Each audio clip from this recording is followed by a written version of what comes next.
नमस्कार, मैं सुनील कुमार। स्वागत आप सभी का अपने YouTube चैनल अभिप्रेरणा ई क्लासेज में। दोस्तों, आज अपन शैक्षिक परिदृश्य की जो एक महत्वपूर्ण यूनिट है, शिक्षण अधिगम के जो नवाचार है, उसके बारे में अपन विस्तृत रूप से चर्चा करेंगे। शिक्षण अधिगम के जो नवाचार है, जिसके अंतर्गत जितने भी प्रोग्राम्स हैं, जो भी नवाचार के अंतर्गत, उन सभी की अपन बात करेंगे। जैसे SIQE है, इसके अंतर्गत भी जितने भी अपन कह सकते हैं CCE जो है, सतत व्यापक मूल्यांकन क्या है, दीक्षा है, निष्ठा है, इस्माइल है, जो हवा महल है, जितने भी कोरोना काल के दौरान जो भी प्रोग्राम्स चले थे, या इसके अलावा भी जितनी भी नवाचार राज्य सरकार के द्वारा किए गए, उन सब के बारे में विस्तृत रूप से अपन चर्चा करेंगे। तो इस वीडियो को लास्ट तक ज़रूर देखें, और अगर आप चैनल पर नए तो प्लीज़ आप चैनल को भी ज़रूर सब्सक्राइब करें। तो चलिए अपन शुरुआत करते हैं। इसके अंतर्गत देखिए, सबसे पहले जो अपन बात करेंगे, इसमें SIQE के बारे में बात करें। देखिए, आप निश्चित रूप से इन चीज़ों को क्लियर करते हैं तो काफ़ी आपके लिए ये चीज़ें आसानी रहेगी। तो SIQE है, इसका फुल फॉर्म क्या है, सबसे पहले तो आपको ये जानना ज़रूरी है। इसको अपन इंग्लिश में कहेंगे state initiative for quality education, और हिंदी में अगर बात करें तो गुणवत्तापूर्ण शिक्षा के लिए राज्य की पहल। तो इसका फुल फॉर्म क्या हो जाएगा, स्टेट इनिशिएटिव फॉर क्वालिटी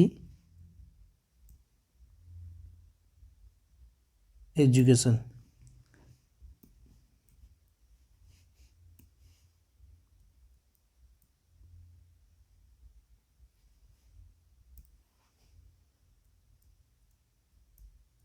गुणवत्तापूर्ण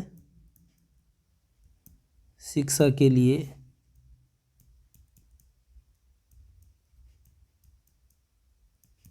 राज्य की पहल।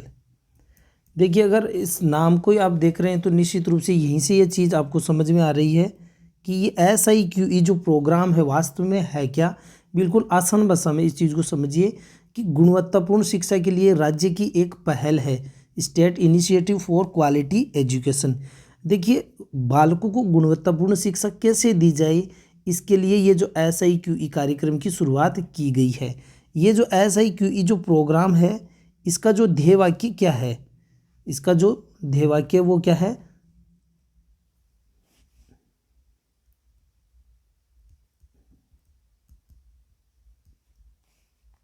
सभी बच्चे सीख सकते हैं, सभी बच्चे सीख सकते हैं। यानी हम किसी भी बालक को अक्षम न माने कि कोई बालक छोटे बच्चे हैं तो वो सीख नहीं सकते।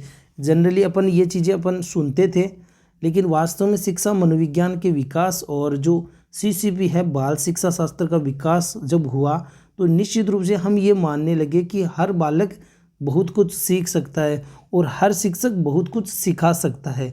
तो इसका जो ध्येय वाक्य क्या है, सभी बच्चे सीख सकते हैं और सभी शिक्षक सिखा सकते हैं।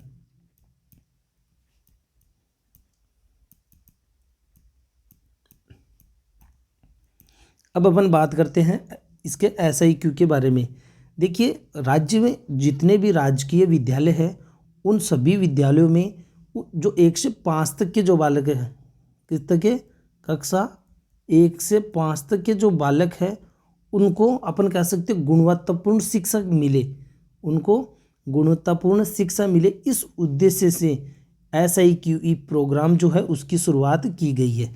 ठीक है, SIQE जो प्रोग्राम है उसका जो स्टार्ट करने का उद्देश्य क्या है, अपन समझ सकते हैं। बच्चों को 1 से 5 तक के जो बच्चे हैं, उन बच्चों को गुणवत्तापूर्ण शिक्षा प्रदान करना, या अपन ये भी कह सकते हैं उनकी शैक्षिक उन्नति।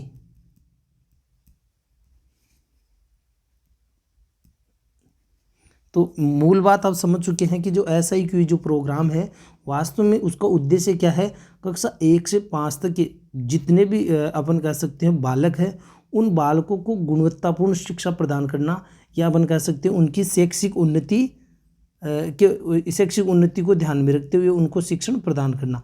अब यहाँ पे एक सबसे महत्वपूर्ण बात ये आती है कि जो अपन कह सकते हैं SIQE जो प्रोग्राम है, ये एक बड़ा प्रोग्राम है। इसके अंतर्गत क्या क्या चीज़ें होती है, इसके अंतर्गत एक तो अपन बात करते हैं चलता है इसके अंतर्गत सी अपन कह सकते हैं इसमें, हाँ एक तो हो जाएगा इसके अंतर्गत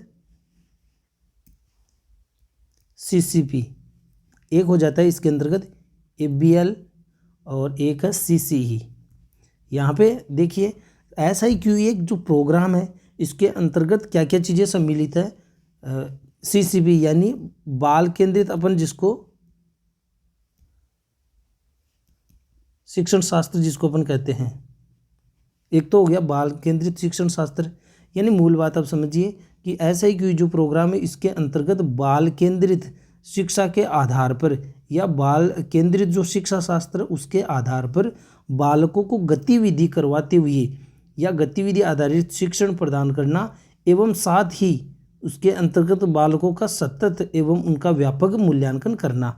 तो ऐसी जो ABL है उसका मतलब है एक्टिविटी बेस्ड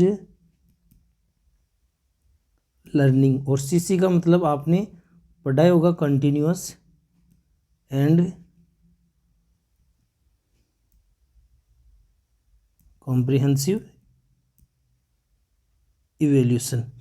तो यहाँ पे देखो तीन चीज़ें आ रही हैं यहाँ पे कि एक तो हो गया CCP और एक है यहाँ पे ABL और एक है CCE। यानी जो गुणवत्तापूर्ण शिक्षा दी जा रही किस प्रोग्राम के तहत, SIQE प्रोग्राम के तहत। इस प्रोग्राम के अंतर्गत ये तीन चीज़ें सम्मिलित होगी। एक तो बालकों को गुणवत्तापूर्ण शिक्षा कैसे मिले, क्योंकि शुरू में अपन ने ये चीज़ पढ़ी थी कि गुणवत्तापूर्ण शिक्षा उनको प्रदान करना। यहाँ पे देखिए कि जो बात थी गुणवत्तापूर्ण शिक्षा के लिए राज्य की पहल, तो बालकों को गुणवत्तापूर्ण शिक्षा कैसे मिले, इसके लिए उनको बाल केंद्रित जो शिक्षण शास्त्र होना जरूरी है। बाल केंद्रित शिक्षा शास्त्र होगा तो अपन बालक की रुचि उनकी आवश्यकताओं में उनकी आवश्यकताओं को अपन ध्यान में रखेंगे। दूसरा यहाँ पे है ABL यानी एक्टिविटी बेस्ड लर्निंग। अगर उन बालकों को गतिविधि आधारित उनको शिक्षण प्रदान करेंगे तो बालक निश्चित रूप से वो सीखने में रुचि लेंगे।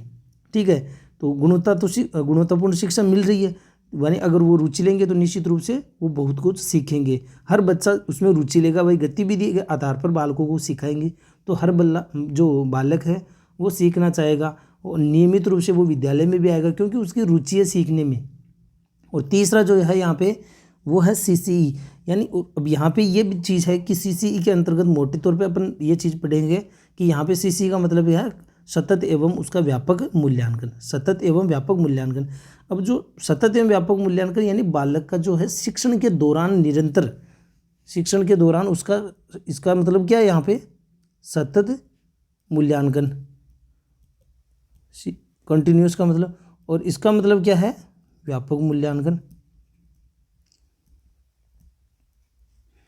तो यहाँ पे सतत मूल्यांकन का मतलब शिक्षण के दौरान जो अपन जिसको अपन कहते हैं फॉर्मेटिव असेसमेंट भी अपन इसको कहते हैं।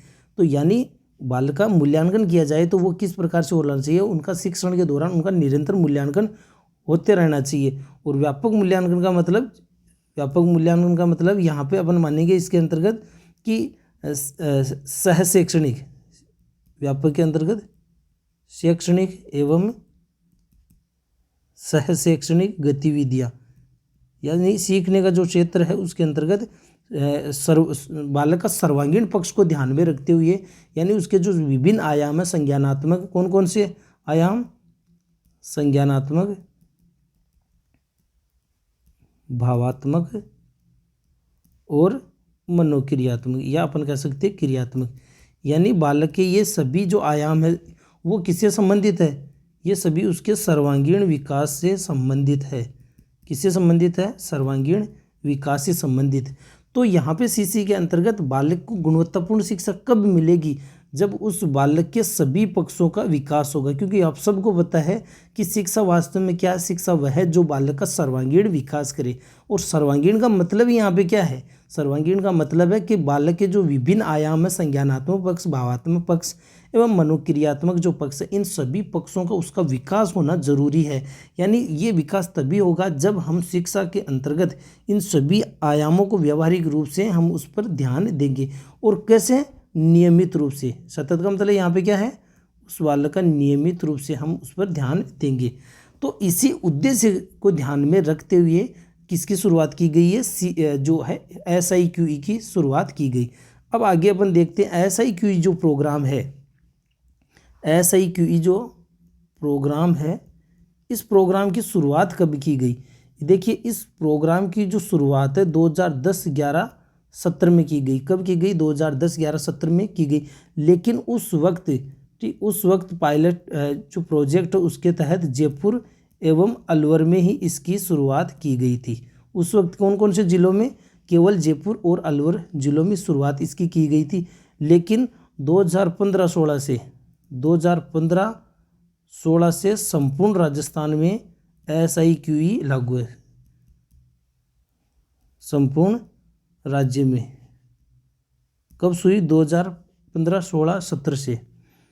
तो SIQE जो चल रहा है, अपन कह सकते हैं ये संपूर्ण राजस्थान में लागू हो गया। तो आप सबको पता है कि SIQE जो प्रोग्राम है, यानी कहने का मतलब है सभी राज्यों में जो बालकों को गुणवत्तापूर्ण शिक्षा प्रदान करने के उद्देश्य से SIQE जो प्रोग्राम चला है, उसके अंतर्गत ये चीज़ें थी। 3 चीज़ें, कौन कौन सी चीज़ें लागू हुई इसके अंतर्गत। इसके अंतर्गत ये 3 चीज़ें हैं कि उन बालकों को गुणवत्तापूर्ण शिक्षा कैसे मिलेगी। जब एक शिक्षक को बाल केंद्रित शिक्षा शास्त्र का ज्ञान होगा और गतिविधि, ABL का मतलब यहाँ पे गतिविधि आधारित उनको शिक्षण करवाया जाएगा। और तीसरा है उनका नियमित रूप से मूल्यांकन होगा। नियमित रूप से मूल्यांकन किनका होगा, सभी पक्षों का मूल्यांकन होगा। तो अगर ये बात आपको समझ में आ गई तो आपको SIQE जो है वो समझ में आ गई है। आगे इसके बारे में अपन बात करेंगे। देखिए अब अपन बात करते हैं इसमें महत्वपूर्ण जो है, अपन कह सकते हैं SIQE जो है, ठीक है, SIQE है, उसका उद्देश्य है। उन उद्देश्यों की अपन बात कर लेते हैं। एक बार आप इनको पढ़ लोगे तो मैं कहता हूँ कि शैक्षिक परिदृश्य का जो ये यूनिट है, इसमें आपको कहीं कोई दिक्कत नहीं होगी। डीप आप जा रहे हैं उससे पहले आपको बेसिक मोटी मोटी चीज़ें आपको पता होना ज़रूरी है कि SIQE उसका फुल फॉर्म क्या है, state initiative for quality education, यानी गुणवत्तापूर्ण शिक्षा के लिए राज्य की पहल। क्योंकि जब आपके सामने ये जो फुल फॉर्म से संबंधित 4 ऑप्शन आएंगे तो आप कन्फ्यूज हो जाओगे। और कल मैं इसकी जो टेस्ट सीरीज, यानी इसके जो ऑब्जेक्टिव क्वेश्चन है इसके शिक्षण अधिगम के नवाचार से संबंधित, वो भी मैं आपको सोल्व करवा दूंगा इसी में। तो कल आपको उससे संबंधित लगभग 30 क्वेश्चन भी मिल जाएंगे। पहला इसके अंतर्गत है बाल केंद्रित शिक्षा शास्त्र के आधार पर, बाल केंद्रित शिक्षा शास्त्र के आधार पर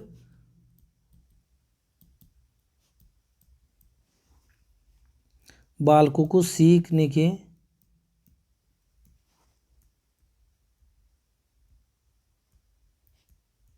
पर्याप्त अवसर उपलब्ध कराना।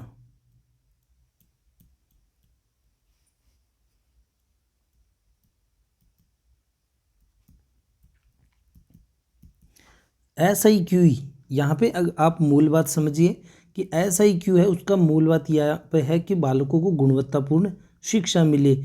और उसके अंतर्गत 3 बातें थी। कौन कौन सी थी। पहली थी CCP, यानी बाल केंद्रित शिक्षा शास्त्र का ज्ञान होना चाहिए। जब एक इसमें देखिए कि अगर एक शिक्षक को शिक्षा शास्त्र पेडागोजी, जो बाल केंद्रित शिक्षा शास्त्र का ज्ञान होगा, तो निश्चित रूप से वो बालक जो शिक्षा का जो माध्यम वो ये समझेगा कि वो बाल केंद्रित होनी चाहिए। कहने का मतलब बालक की उसकी रुचि, आवश्यकताओं, उसकी व्यक्तिगत विभिन्नताओं को ध्यान में रखते हुए उसको शिक्षा प्रदान की जानी चाहिए। दूसरी एक गतिविधि आधारित अगर शिक्षण होगी, ABL एक्टिविटी बेस्ड लर्निंग होगी, तो निश्चित रूप से सभी बालक है वो सीखने में अपनी रुचि प्रदर्शित करेंगे। ठीक है, गतिविधियाँ होगी तो निश्चित रूप से उस बालक की जो ज्ञानेंद्रिय है, वो जितनी ज़्यादा ज्ञानेंद्रिय सक्रिय रहेगी, वो शिक्षण अधिगम प्रक्रिया सबसे बेस्ट मानी जाती है, यानी वो बालक के लिए क्या हो जाएगी, स्थायी हो जाएगी। और तीसरी बात ये थी उसके अंतर्गत कि CCE जो है, इसके अंतर्गत बालक का नियमित रूप से उसका आकलन होना चाहिए और उसके सभी पक्षों को ध्यान में रखना चाहिए। तो अगर आप सब देखते हैं कि उसमें बालक में अगर ये सब चीज़ें अगर हम मूर्त रूप देंगे SIQE में, तो निश्चित हम ये भी मानेंगे इसमें कि SIQE का जो दूसरा उद्देश्य इसके आधार पर ये हो जाता है कि बच्चों में परीक्षा का कोई भय ना हो, बच्चों में परीक्षा के भय को दूर करना अपन कह सकते हैं।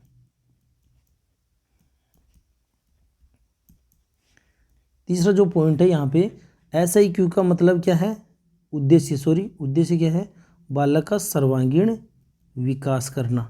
सर्वांगीण विकास करना जो CCP वाली जो है उसके आधार पर ये अपन कह सकते हैं, ठीक है। और गतिविधि आधारित शिक्षण होगा तो बालक क्या होगा, मौलिक चिंतन का उसमें विकास होगा, मौलिक चिंतन का विकास होगा इसके अंतर्गत। और इसके अलावा अपन कह सकते हैं इसके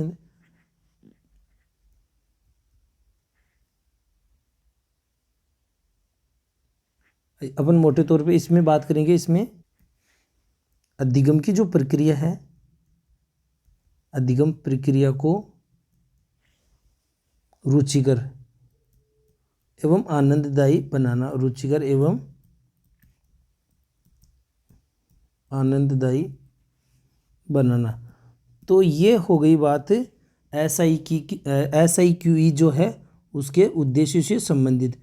तो ये SIQ के उद्देश्य एक बार देख लीजिए। SIQE जो है गुणवत्तापूर्ण जो शिक्षा के लिए राज्य की जो पहल जारी की गई, इसका उद्देश्य क्या है, पहला है बाल केंद्रित शिक्षा शास्त्र के आधार पर बालकों को सीखने के पर्याप्त अवसर उपलब्ध कराना। दूसरा, बालकों में किसी प्रकार का परीक्षा से संबंधित कोई भय ना हो, उन बालकों का सर्वांगीण विकास हो और उनको बालक जो खुद अपने रचनात्मक यानी मौलिक चिंतनों का करने का उसमें विकास हो, और अधिगम प्रक्रिया जो है वो उसके लिए रुचिकर एवं आनंददायी बन जाए। ये इसका SIQ का उद्देश्य है, ठीक है। अब आगे अपन देखते हैं, इसमें थोड़ा सा विस्तृत इन शब्दों को भी एक बार देख लेते हैं। यहाँ पे सबसे पहले अपन बात करेंगे CCP की। किसकी अपन बात कर रहे हैं, CCP। CCP क्या है, मैंने अभी बताया था, चाइल्ड सेंटर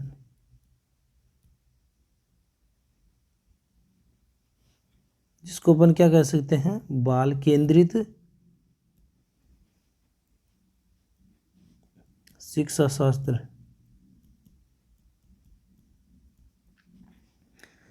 CCP को अपन क्या कह सकते हैं, बाल केंद्रित शिक्षा शास्त्र। अब यहाँ पे अपन बात करते हैं कि बाल केंद्रित जो शिक्षा शास्त्र वो है क्या, बालक की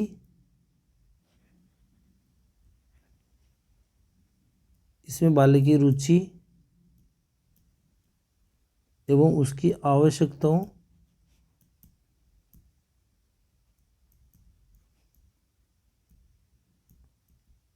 व्यक्तिगत भिन्नताओं को ध्यान में रखते हुए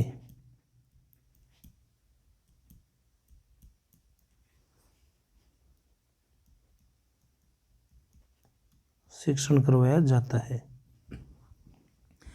तो ये इसके अंतर्गत हो गया, CCE के अंतर्गत। CCP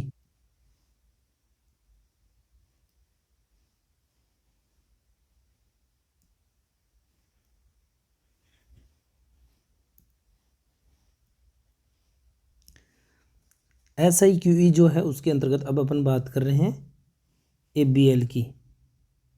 किसकी, ABL। ABL का मतलब यहाँ पे है एक्टिविटी बेस्ड लर्निंग, यानी अपन इसको कह सकते हैं गतिविधि आधारित अधिगम।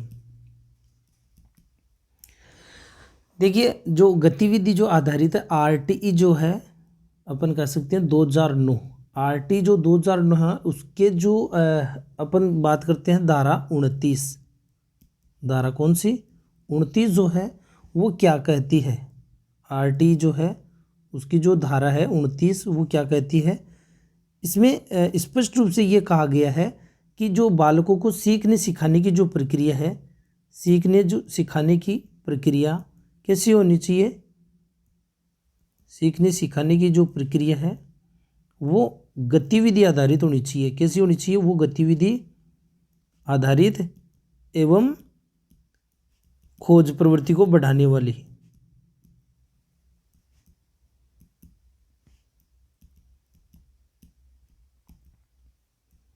तो इस चीज़ को भी ध्यान में रखते हुए अपन कह सकते हैं गुणवत्तापूर्ण शिक्षा कब होगी, जब बालकों को गतिविधि आधारित शिक्षण करवाया जाएगा। और जो गतिविधि आधारित शिक्षण है उसका सबसे महत्वपूर्ण, मैंने अभी बात की थी, उसकी सबसे जो विशेषता है वो महत्वपूर्ण ये है कि इसमें बालक रुचि से उस कार्य को करेंगे, उनकी जो ज्ञानेंद्रिय है ज़्यादा से ज़्यादा सक्रिय रहेगी, और शिक्षण अधिगम प्रक्रिया है उसके जो उद्देश्य हमने बनाए हैं गुणवत्तापूर्ण शिक्षा के, वो तभी सफल हो सकते हैं। आगे अपन बात करते हैं इसमें CCE की, तो ये आपके लिए काफ़ी महत्वपूर्ण रहेगा। अब देखिए अपन बात कर रहे हैं CCE, जो मैंने वहाँ पे पहले भी इसको लिख दिया था। CCE का मतलब क्या है, यहाँ पे अपन करेंगे सतत एवं व्यापक मूल्यांकन, जिसको अपन क्या कहते हैं,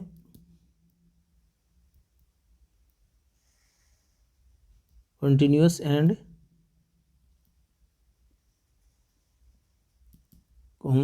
कॉम्प्रिहेंसिव इवेल्यूशन, सतत एवं व्यापक मूल्यांकन। इसको आप समझिए। देखिए मैंने अभी बात की थी कि बालक का जो मूल्यांकन या आकलन हम करते हैं वो आकलन कैसा होना चाहिए, वो आकलन होना चाहिए सतत रूप से।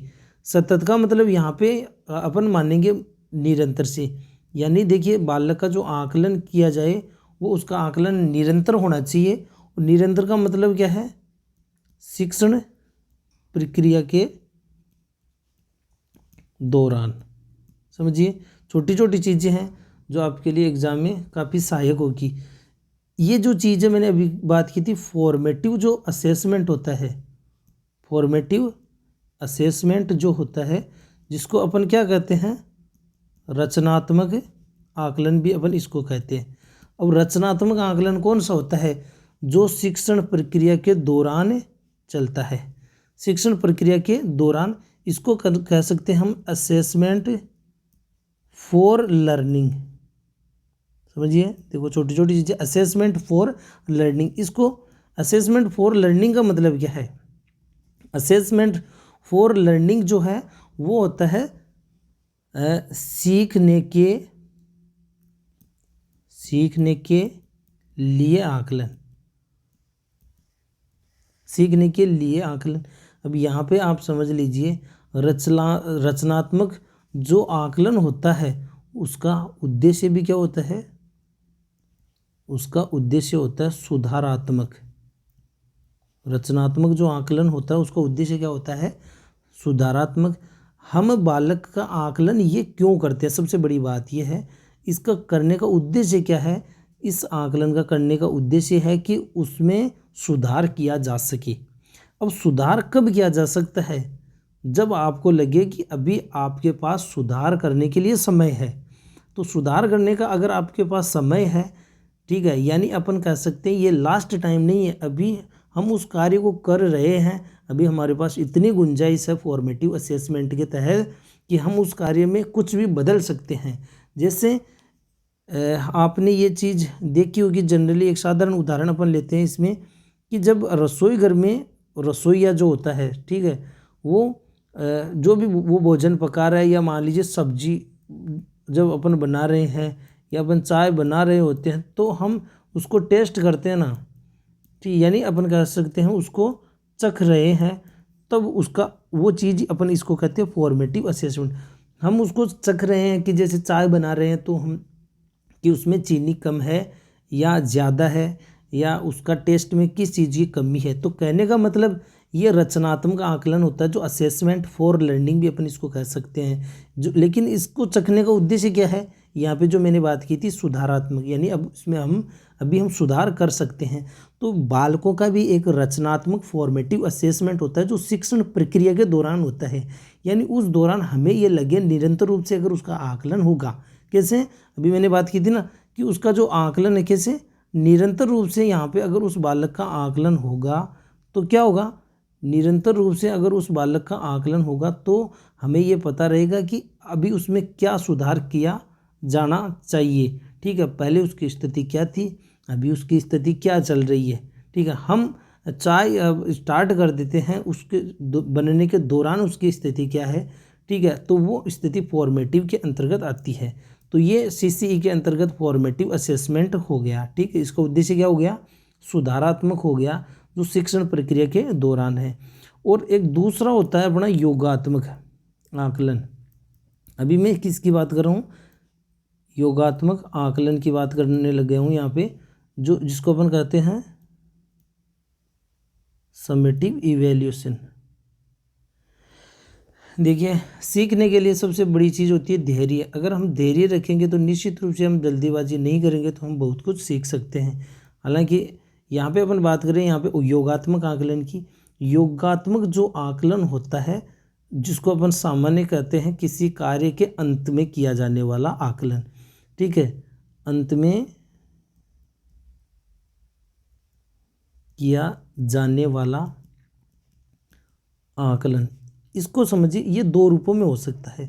जनरली अपन देखते हैं कि एक तो जैसे मान लीजिए शैक्षणिक सत्र जो होता है, शैक्षणिक जो सत्र होता है उसमें अपन उस जैसे जो अपन कह सकते हैं टेस्ट वगैरह लेते हैं बच्चों के, वो फॉर्मेटिव के अंतर्गत आते हैं। लेकिन अपन जैसे जो अर्धवार्षिक परीक्षा होती है वो योगात्मक आकलन का भाग है, और एक जो वार्षिक परीक्षा होती है वो भी योगात्मक आकलन का भाग है। हालांकि अपन कह सकते हैं मूलतः जो अपन कह सकते हैं जो वार्षिक परीक्षा होती है वो योगात्मक आकलन के अंतर्गत आती है, यानी वो वर्ष के अंत में किया जाने वाला एक तरीके से आकलन होता है।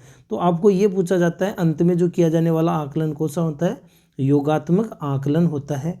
ठीक है, अपन कह सकते हैं उसकी जो रैंकिंग के लिए ये मूलतः योगात्मक आकलन क्या होता है, एक तरीके से रैंकिंग, या अपन ये चीज़ आ जाती है यहाँ पे योगात्मक के अंतर्गत असेसमेंट ऑफ लर्निंग। वो क्या था, वो सीखने के लिए था, और ये सीखने का आकलन, दोनों में देखिए अंतर है। सीखने के लिए आकलन और ये सीखने का आकलन कि उसने कितना सीखा। ठीक है, और सीखने के लिए कि उसने क्या सीखा और कितना सीखा, दोनों अंतर है यहाँ पे। तो सीखने का जो आकलन है वो होता है सत्र के अंत में, और जिसको अपन कह सकते हैं योगात्मक आकलन। ठीक है, कार्य जब समाप्त हो जाता है तो वो कैसा, जैसे खाना भोजन बनने के बाद में, चाय बनने के बाद में हम उसको जब टेस्ट करते हैं तो वो होता है योगात्मक आकलन। तो इस उदाहरण के माध्यम से आप आसानी से समझ चुके होंगे। अब यहाँ पे देखिए अपन कह सकते हैं कि ये जो आकलन होता है कौन सा, सीसीई जो है, सीसीई ये एक अपन कह सकते हैं विद्यालय आधारित मूल्यांकन प्रक्रिया है। ये क्या है, विद्यालय आधारित मूल्यांकन प्रक्रिया है जो सीखने के सभी पक्षों का आकलन करती है।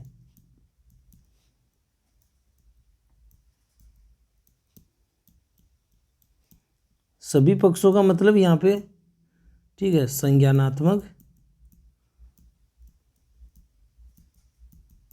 भावात्मक और क्रियात्मक।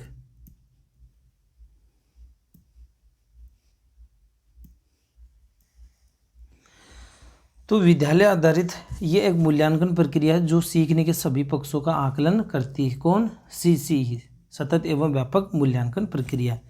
तो यहाँ पे सतत का आप समझ चुके हैं, और व्यापक का मतलब जो अपन कह सकते हैं जिसके अंतर्गत शैक्षिक एवं सह शैक्षणिक जो क्षेत्र है उन सभी को शामिल किया जाता है।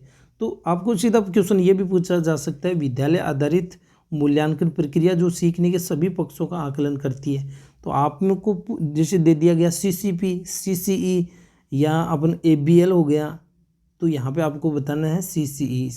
विद्यालय आधारित ये एक मूल्यांकन प्रक्रिया है। सीसीई क्या है, विद्यालय आधारित मूल्यांकन प्रक्रिया जो सीखने के सभी पक्षों का आकलन करती है। ये आकलन कौन करती है, सतत एवं व्यापक मूल्यांकन। ठीक है, यहाँ सभी पक्षों का मतलब इसको अपन कहेंगे व्यापक मूल्यांकन। इसको अपन क्या कहेंगे, व्यापक मूल्यांकन। व्यापक का मतलब यहाँ पे है बालक के सर्वांगीण विकास से हैं, इसको अपन ये भी कह सकते हैं सर्वांगीण विकास से इसका संबंध है। अब अब बात करते हैं सीसीई जो है, सीसीई की मूल्यांकन प्रक्रिया। सीसीई जो है इसके अंतर्गत मूल्यांकन कैसे होता है। देखिए सत्र का जब प्रारंभ होता है, जनरली अपन बात करते हैं जुलाई माह, सत्र की जब शुरुआत होती है तो उस वक्त बालकों का एक अपन कह सकते हैं बेस लाइन टेस्ट, ठीक है, इसको जनरली अपन कह सकते हैं आधार रेखा मूल्यांकन। बालकों का आधार रेखा मूल्यांकन लिया जाता है, जिसको क्या कह सकते हैं बेस लाइन टेस्ट। ये बात किसकी की जा रही है कि उनका सतत एवं व्यापक जो मूल्यांकन किया जाता है उसकी प्रक्रिया क्या है। तो देखिए इसके अंतर्गत जब बालकों का बेस लाइन अपन टेस्ट लेते हैं, उस बेस लाइन जो टेस्ट है उसके अंतर्गत, उस बेस लाइन टेस्ट के अंतर्गत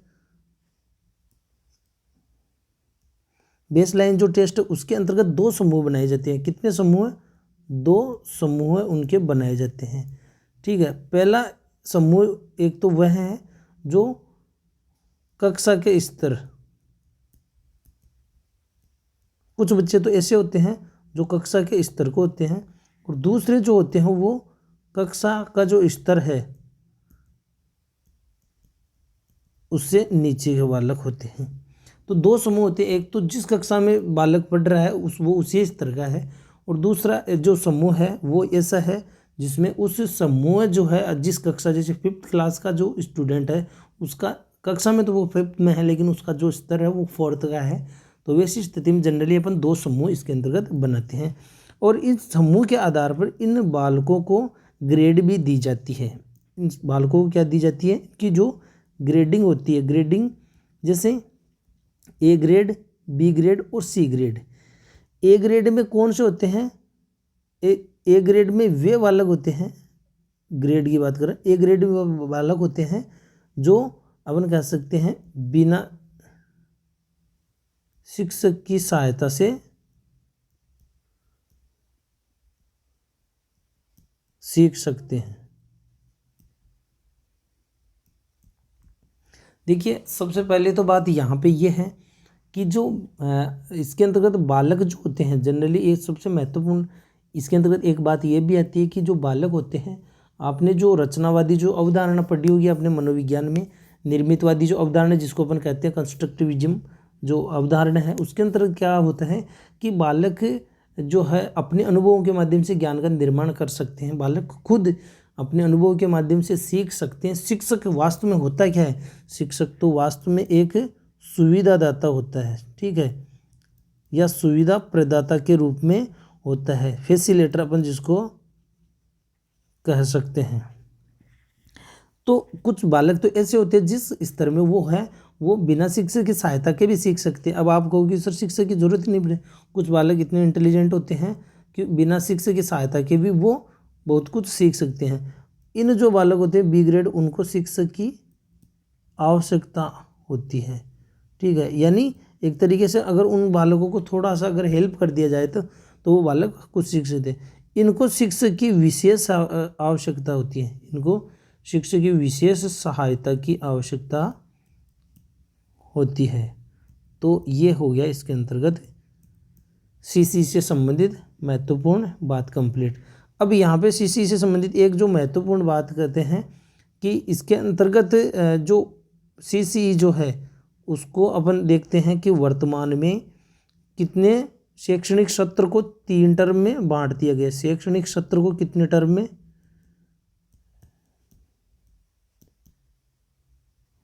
3 टर्म में बांट दिया, यानी बालक का जो सतत एवं व्यापक मूल्यांकन जो प्रक्रिया होगी वो कितने चरणों में, कितने टर्म्स में? 3 टर्म में बांट दिए गए।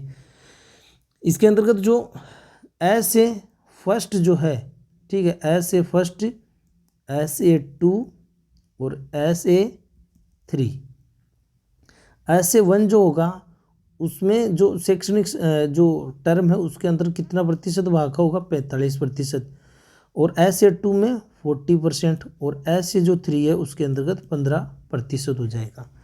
तो ये कंप्लीट इसके अंतर्गत हो गए 100%, ठीक है। तो SA1 कितना? 45, ऐसे 2 40% और ऐसे 3 जो है वो 15%।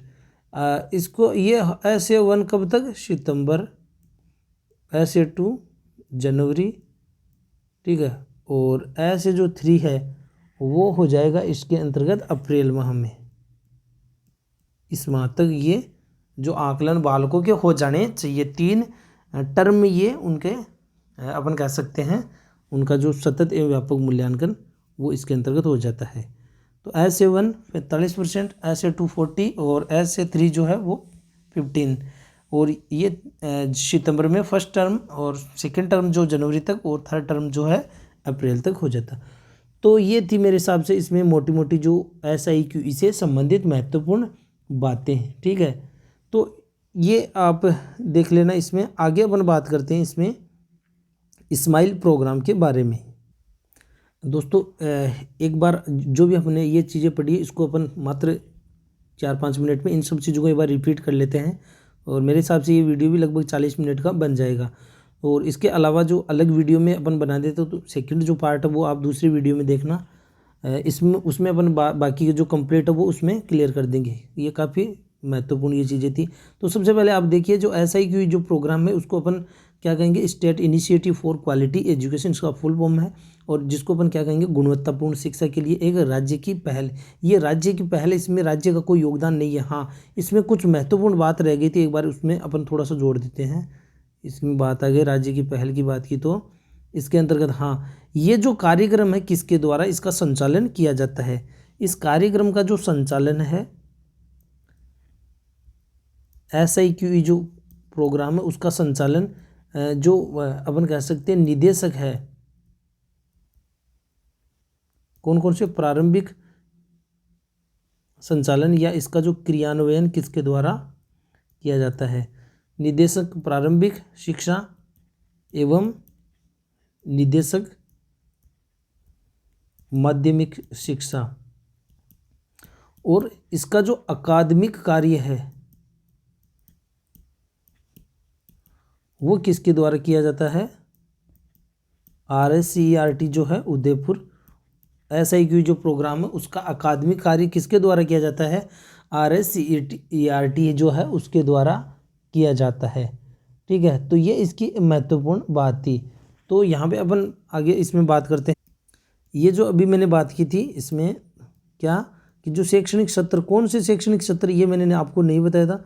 तो शैक्षणिक सत्र था 18-19, 2018-19 जो शैक्षणिक सत्र है उससे इसको 3 टर्म में विभाजित कर दिया है, और इसका जो रेशियो है वो भी आपको यहाँ पे बता दिया। 45% ऐसे 1, ऐसे 2 40 एंड ऐसे 3 जो है वो 15%।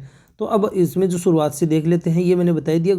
तो ये SIQE जो प्रोग्राम है राज्य का एक पहल है जिसके अंतर्गत 1 से 5 तक के जो बालक है, यानी विद्यालय चाहे कोई भी हो, प्राथमिक जो विद्यालय हो, माध्यमिक विद्यालय, उन सभी में कक्षा 1 से जो 5 तक के जो बालक हो उनको गुणवत्तापूर्ण शिक्षा मिले, इसका महत्वपूर्ण उद्देश्य है। और ये जो प्रोग्राम है, ठीक है, SIQE जो प्रोग्राम, इसका ध्येय वाक्य क्या है कि सभी बच्चे सीख सकते हैं और सभी शिक्षक उनको सिखा सकते हैं, जो उनको गुणवत्तापूर्ण शिक्षा उनको प्रदान करना और उनकी शैक्षिक उन्नति करना। तो इसके अंतर्गत 3 प्रोग्राम आते हैं। वर्तमान में एक चीज़ और इसमें जुड़ गई है, वो है FLN। वो क्या है, फाउंडेशन एंड लिटरेसी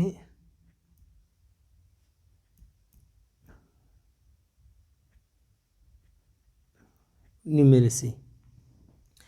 तो यहाँ पे जो गतिविधि जो बाल केंद्रीय शिक्षा शास्त्र, गतिविधि शिक्षण आधार और सतत एवं व्यापक मूल्यांकन इसके अंतर्गत है।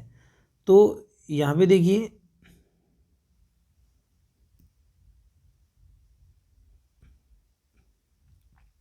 सतत मूल्यांकन कौन सा है, जो जिसके अंतर्गत फॉर्मेटिव असेसमेंट यानी रचनात्मक आकलन भी, जिसमें बालक का नियमित रूप से आकलन किया जाता है। और व्यापक जो मूल्यांकन है, व्यापक का मतलब शैक्षणिक के साथ साथ सह शैक्षणिक गतिविधियां भी उनका करवाना, यानी अपन कह सकते हैं बालक के सभी कौशलों पर ध्यान देना, सीखने के सभी क्षेत्रों पर ध्यान देना।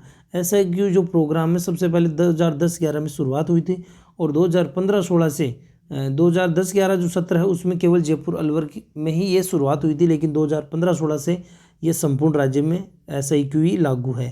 ठीक है, SIQ का जो उद्देश्य क्या है, मूल उद्देश्य है बाल केंद्रित शिक्षा शास्त्र के आधार पर बालकों को सीखने के पर्याप्त अवसर उपलब्ध करवाना, बच्चों में परीक्षा के भय को दूर करना, बालकों का सर्वांगीण विकास करना, मौलिक चिंतन का, रचनात्मकता का विकास करना और अधिगम प्रक्रिया को रुचिकर एवं आनंददायी बनाना।